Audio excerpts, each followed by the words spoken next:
घोंसले के बीच दो नन्हे बच्चे चिंकू और मिंकू भूख के मारे रो रहे थे। मम्मा, भूख लगी है, क्या कुछ खाने को है? भूख लगी है मम्मा। पेट में कुछ नहीं है मम्मा, कुछ ला दो ना खाने के लिए। ये सुनकर चिक्की की आंखों में आंसू आ जाते हैं। हाय, अब मैं क्या करूं? कैसे बताऊं कि बारिश शुरू हो गई है, लेकिन मेरे बच्चों का रोना मुझसे देखा नहीं जाता।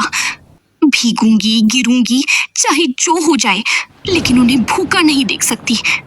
रुको मेरे लाल, मम्मा कुछ ले आती है, चाहे जान ही क्यों ना चली जाए।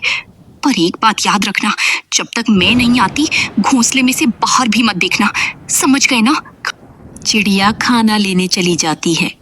अब उन दो बच्चों की माँ घर पर नहीं थी। बच्चे घोंसले में अकेले थे। उनके लिए ये पहली बारिश थी जो उन्हें किसी अजूबे से कम नहीं लग रही थी।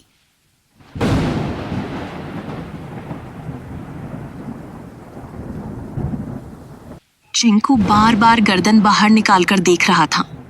अरे ओ पिंकू, सुन रहे? ऊपर से कोई चीज टपक टपक कर गिर रही है। कोई रो रहा है क्या? अबे पागल, रोने की आवाज नहीं है, ये बारिश है, बारिश। आसमान बरस रहा है। ये आवाज कितनी डरावनी है। और पानी, इतना सारा पानी कहाँ से आता है? अरे मत देख बाहर, मम्मा ने कहा था अगर बिजली चमकी तो घोंसले समेत भस्म हो जाओगे। सहम गया। हवा के साथ पानी की बौछारें अब घोंसले तक पहुंचने लगी थीं। दोनों भीगने लगे।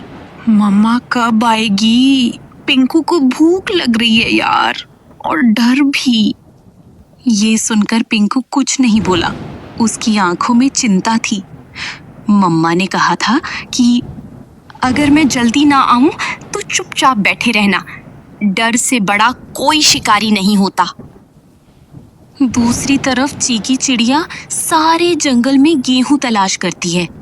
आखिर उसे एक जगह काफी गेहूं दिख जाते हैं और वो वहां से कुछ गेहूं तोड़ती है और घर आने के लिए तैयार होती है। अब बारिश और हवा ने अपना जोर दिखाना शुरू कर दिया था। उसे ना चाहते हुए भी एक पेड़ की टाल पर बैठना पड़ा।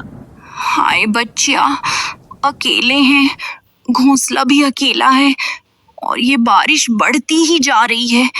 यदि बारिश थोड़ी सी भी कम हो तो मैं सीधी दौड़ती हुई उड़कर अपने बच्चों के पास पहुंच जाऊंगी। तभी बगल की टाली पर टोनी उल्लू जल्दी से आकर बैठा।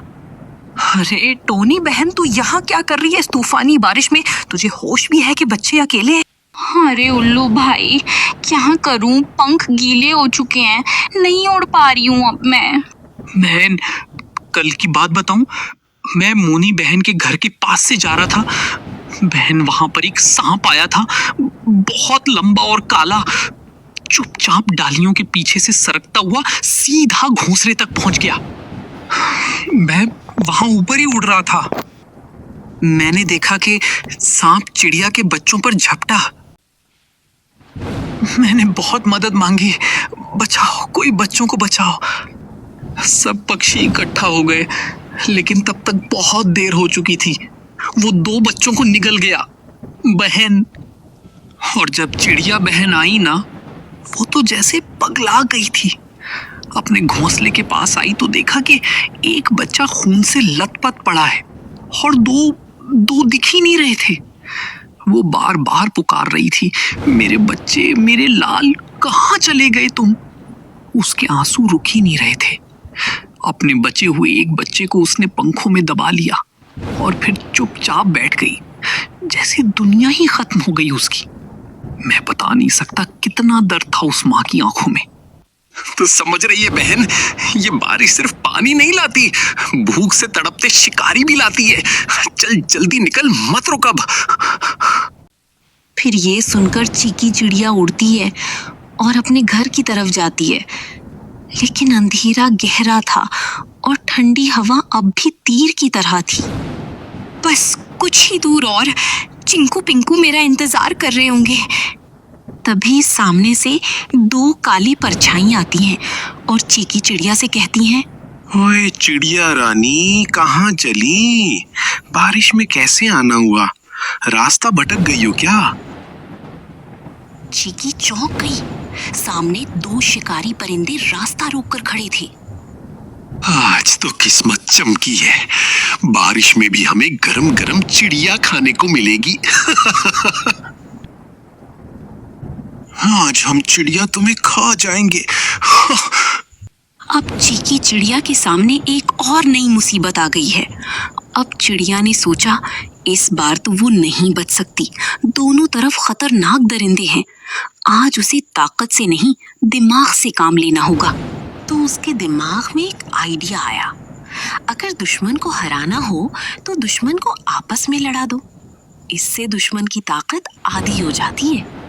तुम दोनों ताकतवर शिकारी हो ना, और मुझे खाना चाहते हो ना, मगर तुम दोनों में से जो सबसे बड़ा शिकारी होगा और सबसे ज्यादा ताकतवर होगा, वही मुझे खाएगा। तो सबसे खतरनाक हूँ, पंखों से पंजे तक मौत हूँ, मौत। तेरी औकात नहीं मेरे सामने, मैं तो उड़ते परिंदे गिराता हूँ। तू मुझसे बड़ा शिकारी नहीं हो सकता। भिड़ो ना, दिखाओ असली ताकत। मुझे तो वो ही खा सकता है जो सबसे ताकतवर है। दोनों शिकारी आपस में लड़ बैठे। कव्वे ने उड़कर सुल्तान पर वार किया और सुल्तान ने कव्वा पर वार किया। दोनों आपस में लड़ने लगी। सबसे पहले मैं तुम्हें खाऊंगा, फिर इस चिड़िया को खाऊंगा। हा हा हा हा। तो मुझे कभी खा नहीं पाएगा, अलबत्ता कि मैं तुझे खाऊंगा। दोनों एक दूसरे को नोचते हुए, हवा में झकड़ते हुए, एक दूसरों से लड़ते हुए नीचे गिर पड़े। दोनों की हालत खराब हो गई और बेहोश हो गए। चिकी इस बात का फायदा उठाते हुए जल्दी उड़ते हुए निकल गई। उसके मन में एक ही बात थी, बच्चों तक पहुंचना है बस, अब देर नहीं। चिंकू और पिंकू कांपते हुए बैठे थे। बारिश अब थम चुकी थी, लेकिन डर अब भी घोंसले में था। तभी हवा में एक जानी पहचानी गंध आई। मेरे चिंकू, मेरे पिंकू, मैं लौट आई। मेरे प्यारे बच्चों, मेरे बच्चों, मेरी जान। हम कब से राह देख रहे थे कि आप कब आएंगी मम्मा। आप आ गई, हमें बहुत डर लग रहा था। मेरे लाल, मेरे दिल के टुकड़ों, तुम दोनों ठीक हो ना? कुछ हुआ तो नहीं तुम लोगों को? बहुत डर लगा मम्मा, बिजली भी चमक रही थी। चिंकू बार बार बाहर देख रहा था। मैं तो कह रहा था ना, जल जाएगा। पंखों में छुपाए हुए गेहूं को निकालकर मजेदार खाना बनाया और बच्चों को दिया। बच्चों ने भूख के कारण खाना खा लिया। तो प्यारे बच्चों, कैसी लगी आपको ये कहानी? अगर कहानी अच्छी लगी होगी तो वीडियो को लाइक करो, चैनल को सब्सक्राइब करो और बेल आइकन दबाओ ताकि सबसे पहली वीडियो आप तक पहुंच सके। तो मुझे दो इजाजत, मैं मिलती हूँ आपको किसी और कहानी में।